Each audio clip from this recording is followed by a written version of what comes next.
ગીરગઢડા તાલુકાને સરકારી કોમર્સ અને arts college ફાળવવામાં આવે એવી મારી માનનીય કેબિનેટ મંત્રી શ્રી ઋષિકેશભાઈ પટેલ અને માનનીય મંત્રી શ્રી પ્રફુલભાઈ પટેલને રૂબરૂ મળી અને રજૂઆત કરી છે કે આગામી સમયની અંદર ગીરગઢડા તાલુકાને સરકારી આર્ટ્સ અને કોમર્સ કોલેજ ફાળવવામાં આવે. આભાર.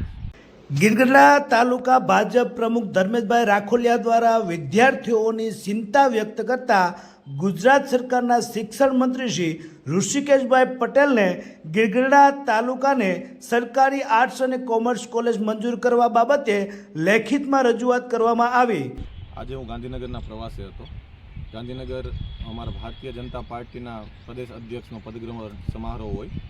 સૌપ્રથમ તો હું જગદીશભાઈ વિશ્વકર્માને મારી હૃદયની શુભેચ્છા આપું છું અને સોમનાથ દાદાને પ્રાર્થના કરું છું કે જગદીશભાઈના કાર્યકાળમાં ભારતીય જનતા પાર્ટીનો ખૂબ વ્યાપ વધે અને ખૂબ સારી સફળતાના શિખરો સર કરે એવી મારી શુભેચ્છા છે.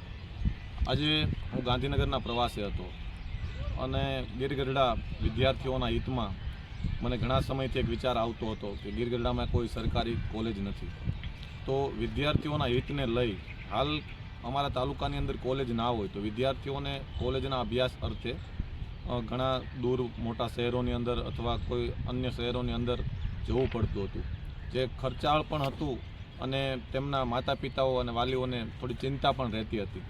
જેથી ગીરગઢડા તાલુકાને સરકારી કોમર્સ અને આર્ટ્સ કોલેજ ફાળવવામાં આવે એવી મારી માનનીય કેબિનેટ મંત્રી શ્રી ઋષિકેશભાઈ પટેલ અને માનનીય મંત્રી શ્રી પ્રફુલભાઈ પટેલને રૂબરૂ મળી અને રજૂઆત કરી છે કે આગામી સમયની અંદર ગીરગઢડા તાલુકાને સરકારી આર્ટ્સ અને કોમર્સ કોલેજ ફાળવવામાં આવે.